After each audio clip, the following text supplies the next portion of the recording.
ओम शांति।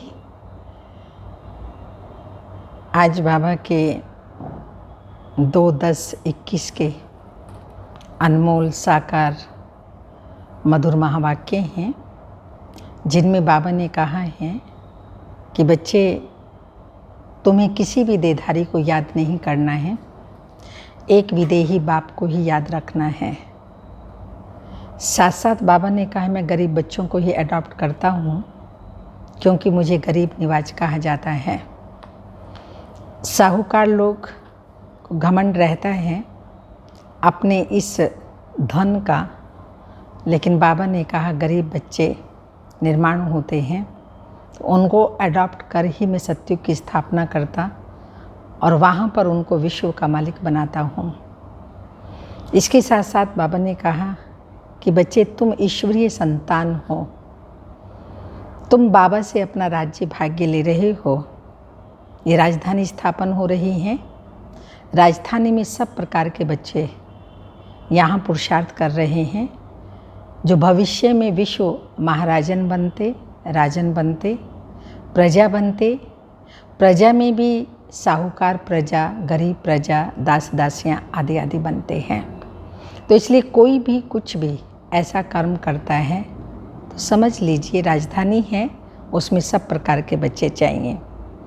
इसलिए तुम्हें इस संगम युग पर ईश्वरीय संतान बनकर ऐसा कोई कर्म नहीं करना है जिससे बाप का नाम बदनाम हो। बाबा की प्रत्यक्षता करनी है, और प्रत्यक्षता करने के लिए हमारी मन, वाणी, कर्म, संबंध, संपर्क सब श्रेष्ठ चाहिए। तो सुनते हैं बाबा के अनमोल महावाक्य। मीठे बच्चे, अब इस मृत्यु लोक का अंत है, अमर लोक की स्थापना हो रही है। इसलिए तुम्हें मृत्यु लोक वालों को याद नहीं करना है। क्वेश्चन है, बाप अपने गरीब बच्चों को कौन सी स्मृति दिलाते हैं? आंसर है, बच्चे तुम वैश्लेष पवित्र थे तो बहुत सुखी थे। तुम्हारे जैसा साहूकार दूसरा कोई नहीं था। तुम अपार सुखी थे। धरती आसमान सब तुम्हारे हाथ में था। अब बाप तुम्हें फिर से साहूकार बनाने आए हैं। गीत है, नैनहीन को राह दिखाओ प्रभु। ओम शांति। मीठे मीठे रूहानी बच्चों, आत्माओं ने गीत सुना। किसने कहा? आत्माओं के रूहानी बाप ने। रूहानी बाप को रूहानी बच्चों ने कहा बाबा। उनको ईश्वर भी कहा जाता है, पिता भी कहा जाता है। कौन सा पिता? परम पिता। बाप हैं दो, एक है पारलौकिक बाप और एक है लौकिक बाप। लौकिक बाप के बच्चे पारलौकिक बाप को पुकारते हैं, हे बाबा। बाबा का नाम है शिव। वह शिव निराकारी पूजा जाता है। शिव बाबा शिवलिंग के रूप में निराकार ही पूजा जाता है। उनको कहा जाता है सुप्रीम फादर।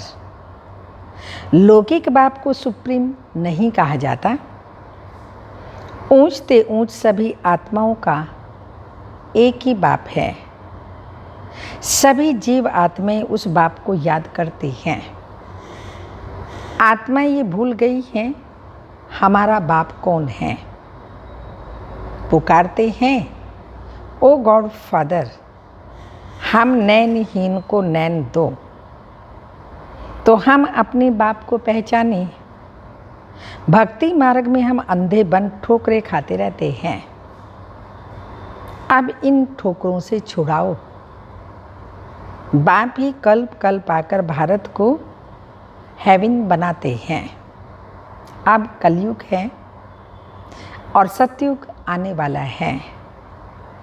कलयुग और सतयुग के बीच को संगम कहा जाता है। तो यह है पुरुषोत्तम संगम योग।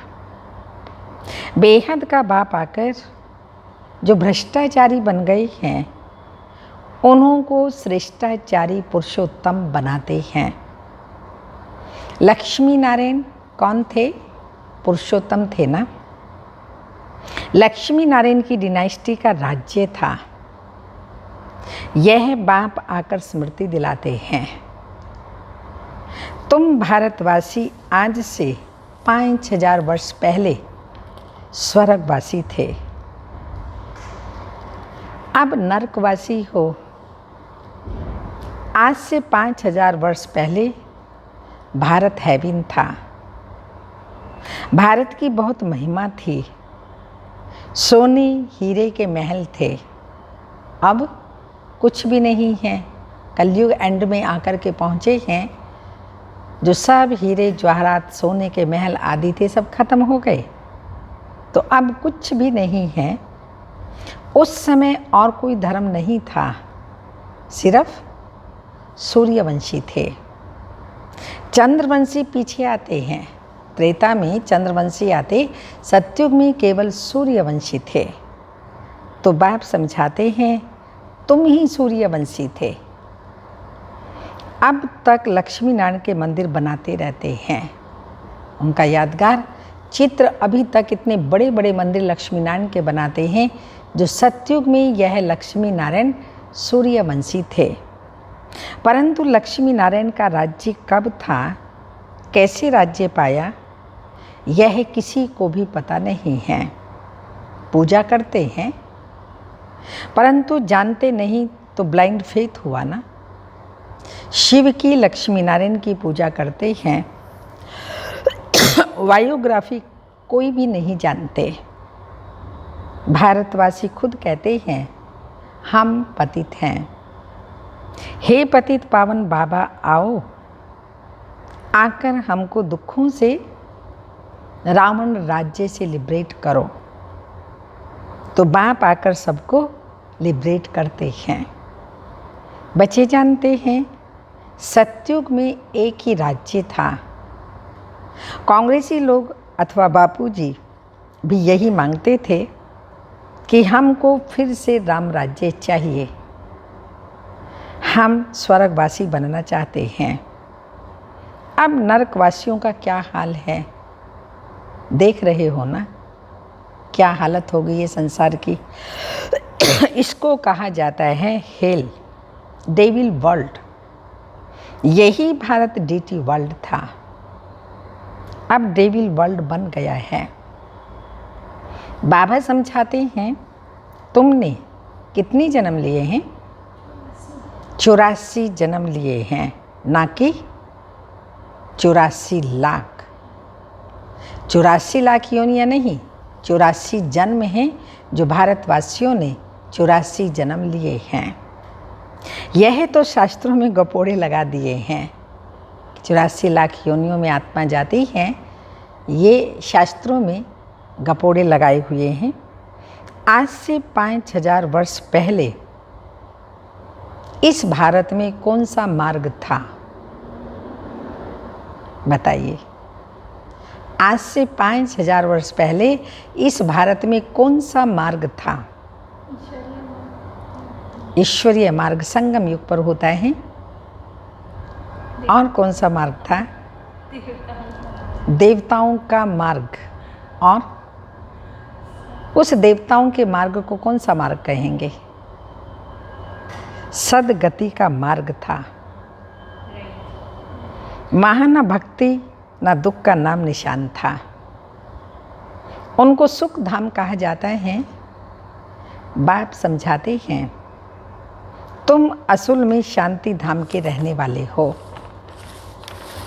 तुम यहाँ आए हो पार्ट बजाने। पुनर्जन्म 84 होते हैं, ना कि 84 लाख।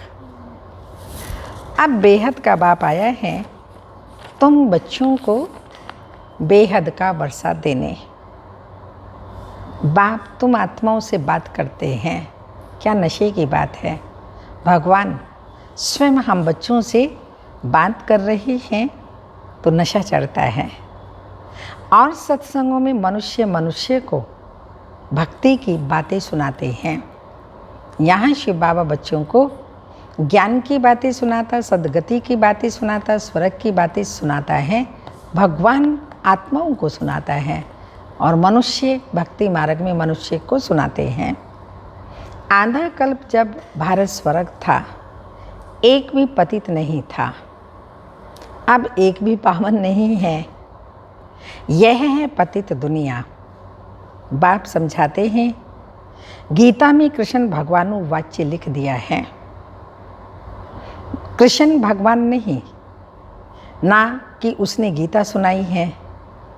ये लोग अपने धर्म शास्त्र को भी नहीं जानते। अब अपने धर्म को सब भूल गए हैं।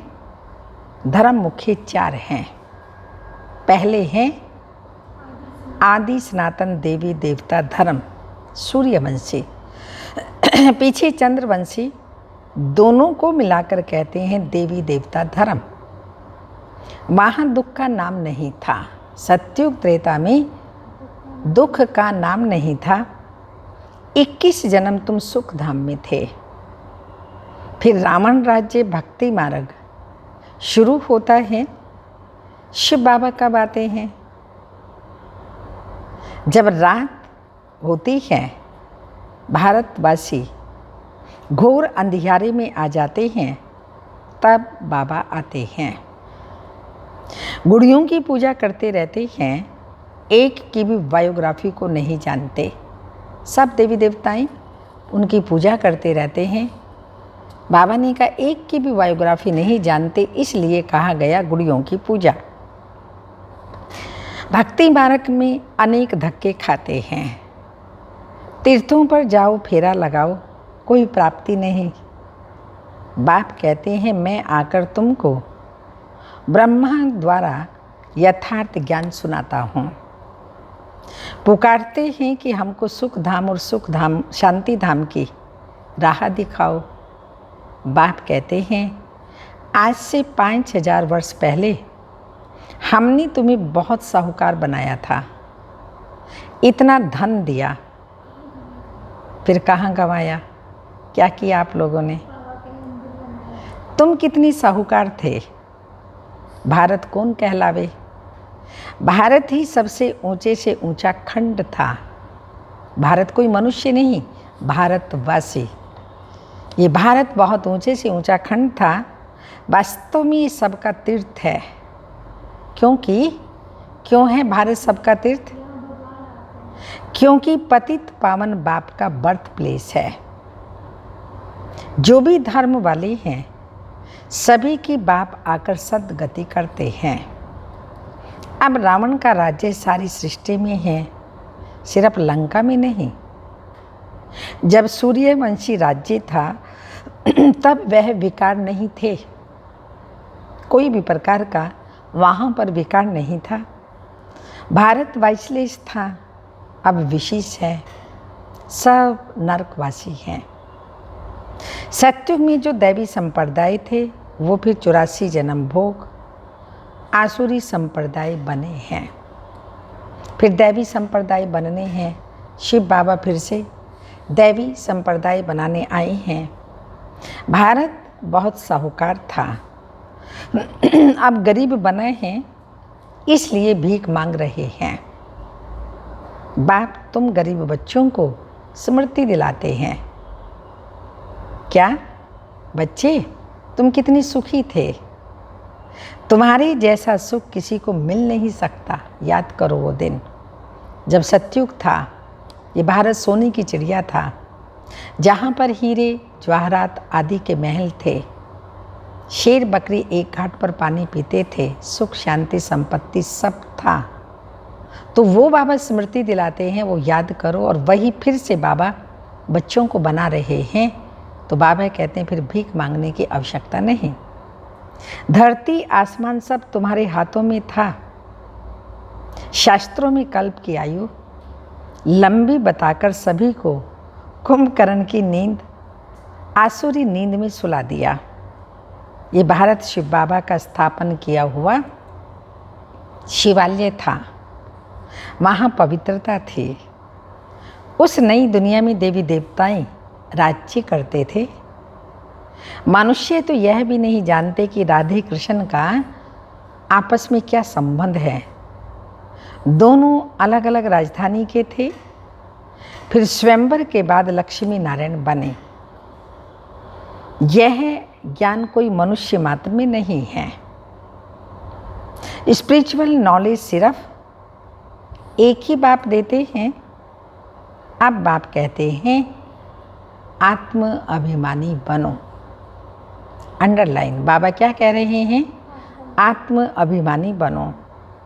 मुझ अपने परम पिता परमात्मा को याद करो। याद से तमो प्रधान से सतो प्रधान बन जाएंगे। तुम यहाँ आते हो मनुष्य से देवता अथवा पतित से पावन बनने। अब यह है रावण राज्य। भक्ति में रावण राज्य शुरू होता है। सब भक्ति करने वाले रावण के पंजे में हैं।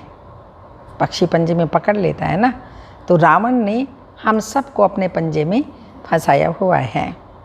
सारी दुनिया 5 विकारों रूपी रावण की कैद में है, शोक वाटिका में है। बाप आकर सबको लिबरेट कर गाइड बन साथ ले जाते हैं। उसके लिए ये महाभारत लड़ाई है जो 5000 वर्ष पहले भी लगी थी। अब बाप फिर से स्वर्ग बना रहे हैं। ऐसे नहीं जिनको धन बहुत है वो स्वर्ग में हैं, अभी है ही नरक। पतित पावन बाप को कहा जाता है, ना कि नदी को। गंगा को पतित पावनी कहते हैं ना, तो बाबा ने कहा वास्तव में पतित पावन मैं हूँ, परमात्मा है, ना कि पानी। वो तो एक तत्व है। यह सब भक्ति मार्ग हैं। ये बातें बाबा ही आकर समझाते हैं। अब यह तो जानते हो, एक है लौकिक बाप और दूसरा है परलौकिक बाप और तीसरा है अलौकिक बाप। अब परलौकिक बाप शिव बाबा ब्रह्मा द्वारा धर्म स्थापन करते हैं। ब्राह्मणों को देवता बनाने के लिए राजयोग सिखलाते हैं। आत्मा ही पुनर्जन्म लेती है। आत्मा ही कहती है मैं एक शरीर छोड़ दूसरा लेता हूँ। तो बाप कहते हैं अपनी को आत्मा समझ मुझ बाप को याद करो तो तुम पावन बनेंगे। कोई भी देहधारी को याद नहीं करो। अब मृत्यु लोक का अंत है, अमर लोक की स्थापना हो रही है। बाकी सब अनेक धर्म खलास हो जाएंगे। सतयुग में एक ही देवी देवता धर्म था, फिर चंद्रवंशी राम सीता त्रेता में थे। तो तुम बच्चों को सारे चक्र की याद दिलाते हैं। शांति धाम और सुख धाम की स्थापना बाप ही करते हैं। मनुष्य को सद्गति दे नहीं सकते। वो सब हैं भक्ति मार्ग के गुरु। अभी तुम हो ईश्वरीय संतान, बाबा से राज्य भाग्य ले रहे हो। ये राजधानी स्थापन हो रही है। प्रजा तो बहुत बननी है। कोर्टों में कोई राजा बनते हैं। सतयुग को कहा जाता है, सतयुग को कहा जाता है फूलों का बगीचा। अब है कांटों का जंगल। रावण राज्य बदल रहा है, विनाश होना है। यह ज्ञान अब तुमको मिल रहा है। लक्ष्मी नारायण को ये ज्ञान नहीं रहता, तो लक्ष्मी नारायण से भी ऊंच ब्राह्मण हो गए। उनको भी ये ज्ञान नहीं रहता, लेकिन बच्चों को ये ज्ञान है। प्रायलोप हो जाता है। भक्ति मार्ग में बाप को कोई भी यथार्थ नहीं जानते। बाप है रचयिता। ब्रह्मा विष्णु शंकर भी रचना है। सर्वव्यापी कहने से वर्षे का हक खत्म हो जाता है। भगवान को बाप को गालियां दे रहे हैं, कण कण ठीक कर भीतर में कह रहे हैं, तो फिर बाप का वर्षा खत्म हो जाता है। सर्वव्यापी कहने से वर्षे का हक खत्म हो जाता है, तो बाप आकर सबको वर्षा देते हैं। 84 जन्म वही लेते हैं, कौन? जो पहले पहले सतयुग में आते हैं। क्रिश्चियन लोग करके 40 जन्म लेते होंगे। एक भगवान को ढूंढने के लिए कितने धक्के खाते हैं। अब तुम धक्के नहीं खाएंगे। एक बाप को याद करो तो तमो प्रधान से सतो प्रधान बन जाएंगे। यह है यात्रा। बाबा को याद करना, ये हो गई रूहानी यात्रा। यह है गॉड फादरली यूनिवर्सिटी। तुम्हारी आत्मा पढ़ती है। साधु संत कह देते हैं आत्मा निर्लेप है, लेकिन आत्मा ही कर्मों अनुसार दूसरा जन्म लेती है। अगर आत्मा निर्लेप है, आत्मा शरीर से निकल जाती है, कुछ उसको खिलाओ पिलाओ, कुछ भी उसको करो तो उसको महसूस तो आएगी। डेड बॉडी है वो तो दुख सुख का, अच्छे बुरे कर्मों का फल आत्मा पाती है और आत्मा ही अनुभव करती है। इसलिए आत्मा निर्लेप नहीं है। आत्मा को निर्लेप मानना यह तो पाप को बढ़ावा देना है। तो आत्मा निर्लेप नहीं है। आत्मा ही कर्मों अनुसार दूसरा जन्म लेती है। आत्मा ही अच्छा व बुरा कर्म करती है। इस समय कलयुग में तुम्हारे कर्म विकर्म बनते हैं, क्योंकि देही अभिमान के वशीभूत होकर के कर्म करते हैं, तो वह विकर्म होते हैं। सतयुग में तुम्हारे कर्म अकर्म होते हैं, अर्थात न पाप का खाता बनता न पुण्य का खाता बनता।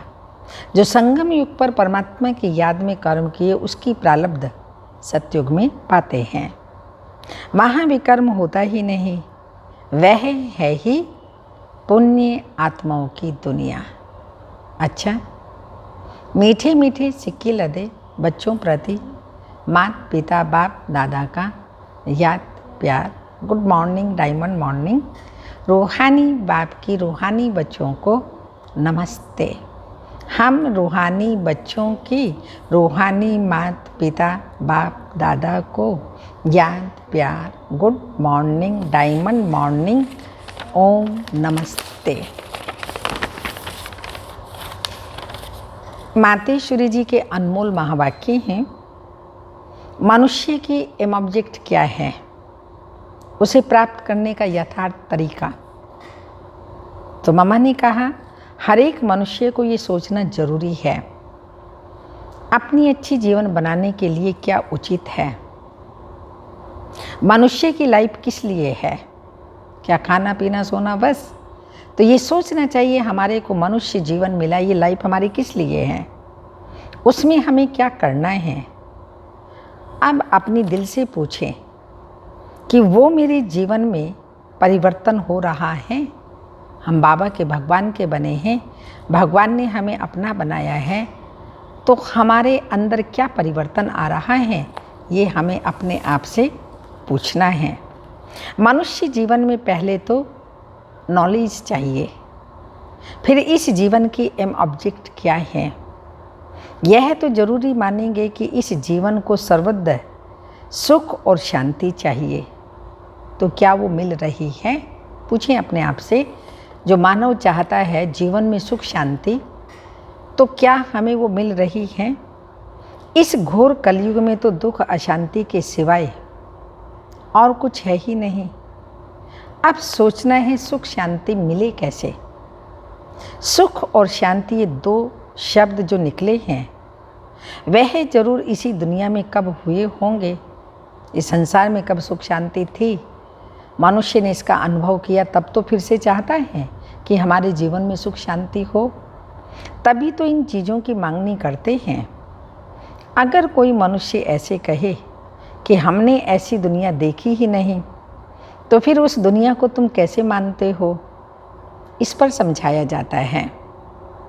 यह दिन और रात दो शब्द हैं, तो जरूर रात और दिन चलता होगा। ऐसे कोई नहीं कह सकते कि हमने देखी ही रात है तो दिन को मानूं कैसे। लेकिन जब दो नाम हैं तो उनका भी पार्ट होगा। वैसे हमने भी सुना है कि इस कलयुग से कोई ऊंची स्टेज में थी जिसको सतयुग कहा जाता था। अगर ऐसा ही समय चलता रहे तो फिर उस समय को सतयुग नाम क्यों दिया गया?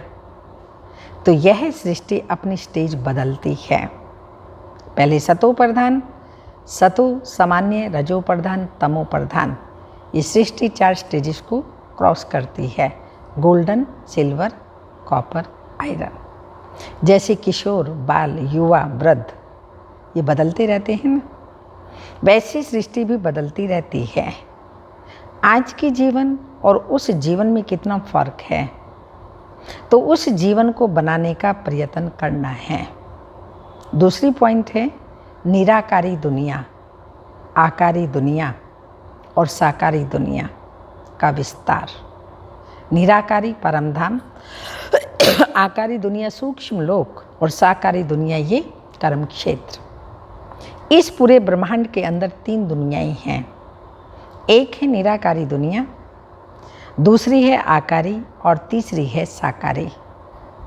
अब यह तो जान लिया है, निराकारी सृष्टि तो आत्माएं जहाँ निवास करती हैं वह हैं, और साकार सृष्टि में साकार मनुष्य संप्रदाय निवास करते हैं।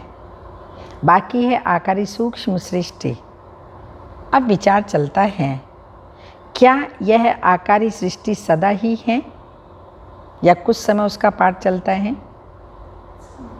कुछ समय ना। दुनियावी मनुष्य तो समझते हैं सूक्ष्म दुनिया कोई ऊपर है, वहाँ फरिश्ते रहते हैं, उसको ही स्वर्ग कहते हैं, वहाँ जाकर सुख भोगेंगे। लेकिन अब यह तो स्पष्ट है स्वर्ग और नरक इस सृष्टि पर ही होता है। बाकी ये जो सूक्ष्म आकारी सृष्टि है, जहाँ शुद्ध आत्माओं का साक्षात्कार होता है, वो तो द्वापर से लेकर शुरू हुए हैं। जब भक्ति मार्ग शुरू होता है तो इससे सिद्ध है निराकार सृष्टि और साकार सृष्टि सदा ही है। सूक्ष्म लोक केवल संगम युग पर होता है, पर परम धाम और साकारी सृष्टि सतयुग सदा ही चलते आ रहे हैं। बाकी सूक्ष्म दुनिया सदा तो नहीं कहेंगे, उसमें भी खास ब्रह्मा, विष्णु, शंकर का साक्षात्कार इस समय हमको होता है, क्योंकि इसी समय परमात्मा 3 कर्तव्य करने के लिए रूप रचते हैं। वो 3 कर्तव्य है स्थापना, विनाश और पालना। ब्रह्मा द्वारा सत्युगी दैवी सृष्टि की स्थापना, शंकर द्वारा आसुरी नरक में सृष्टि का विनाश और विष्णु द्वारा सत्युगी दैवी सृष्टि की पालना। जो वर्तमान समय संगम युग पर शिव बाबा ये तीनों कर्तव्य कर रहे हैं। अच्छा, ओम शांति। आज की मुरली की धारणा है, एक बाप से बेहद का वर्षा लेना है, श्रेष्ठ कर्म करने हैं। जब बाप मिला है तो किसी भी प्रकार के धक्के नहीं खाने हैं। ना मन को भटकाना है, ना बुद्धि को भटकाना है, ना इधर उधर मंदिरों में जाकर के अपने आप को भटकाना है। कोई भी प्रकार के धक्के नहीं खाने। सेकंड पॉइंट, बाप ने जो स्मृति दिलाई है उसे स्मृति में रख अपार खुशी में रहना है। कोई भी देहधारी को याद नहीं करना है। बाबा ने कौन सी स्मृति दिलाई? सतयुग की। वो स्मृति रख कर के हमें अपार खुशी में रहना है। वरदान, निमित्तपन की स्मृति द्वारा अपने हर संकल्प पर अटेंशन रखने वाले, हर संकल्प पर अटेंशन रखने वाले निवारण स्वरूप भाव। निमित्त बनी हुई आत्माओं पर सभी की नज़र होती है, इसलिए निमित्त बनने वालों को विशेष अपने पर हर संकल्प पर अटेंशन रखना पड़े। अपने पर माना पहले, सबसे पहले संकल्प पर अटेंशन रखना पड़े। अगर निमित्त बने हुए बच्चे भी कोई कारण सुनाते हैं तो उनको फॉलो करने वाले भी अनेक कारण सुना देते हैं। अगर निमित्त बनने वालों में कोई कमी है तो वह छिप नहीं सकते। इसलिए विशेष अपने संकल्प, वाणी और कर्म पर अटेंशन दे, निवारण स्वरूप बनो। स्वयं ही स्वयं की चेकिंग करें, मनसा की, वाचा की, कर्मणा की, और उनको स्वयं ही अटेंशन देकर के अगर गलत है तो उसका निवारण करो। स्लोगन: ज्ञानी तो आत्मा वह है जिसमें अपने गुण व विशेषताओं का भी अभिमान ना हो। ज्ञानी तो आत्मा वह है जिनको अपने गुण व विशेषताओं का भी अभिमान ना हो, उसको कहेंगे ज्ञानी तो आत्मा। आज की तपस्या की पॉइंट है,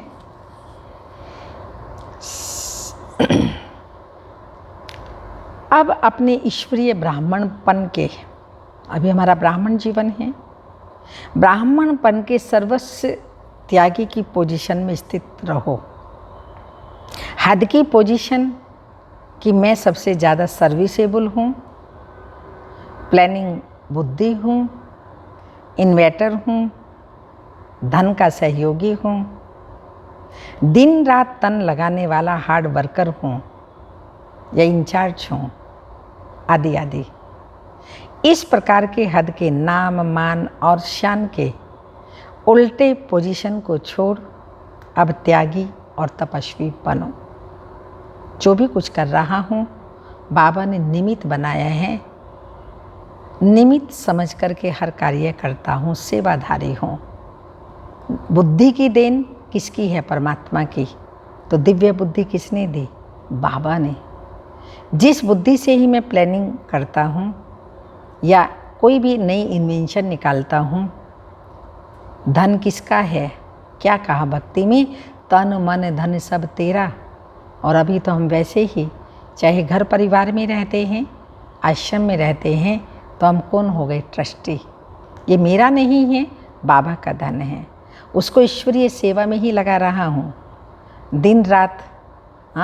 तन को अगर लगाता हूँ, तन भी प्रभु की अमानत है, ये भी मेरा नहीं है, तो इसमें भी अभिमान नहीं आना चाहिए। और जब कोई भी कार्य हम सेवा भाव से करते हैं तो आत्मा को शक्ति प्राप्त होती है, अथक बनती है, अलर्टनेस आती है, तो इसका भी अभिमान नहीं कर सकते। इंचार्ज हूँ, यह समझें कि मैं अपनी आत्मा रूपी बैटरी को चार्ज कर रही हूँ। इंचार्ज भी किसकी? पहले तो अपनी स्थिति की बनो। ये सब कुछ बाबा का है, बाबा ने मुझे निमित्त बनाया है, तो निमित्त मात्र हूँ, ट्रस्टी हूँ। सब बाबा की देन है, प्रभु प्रसाद है। अगर ये ज्ञान भी मैं बांट रही हूँ तो अभिमान किस बात का? तो कोई भी प्रकार का अभिमान, जिसको बाबा ने कहा उल्टे पोजीशन में नहीं रहो, ये सब छोड़ करके तपस्वी मूर्त बनो। ओम शांति।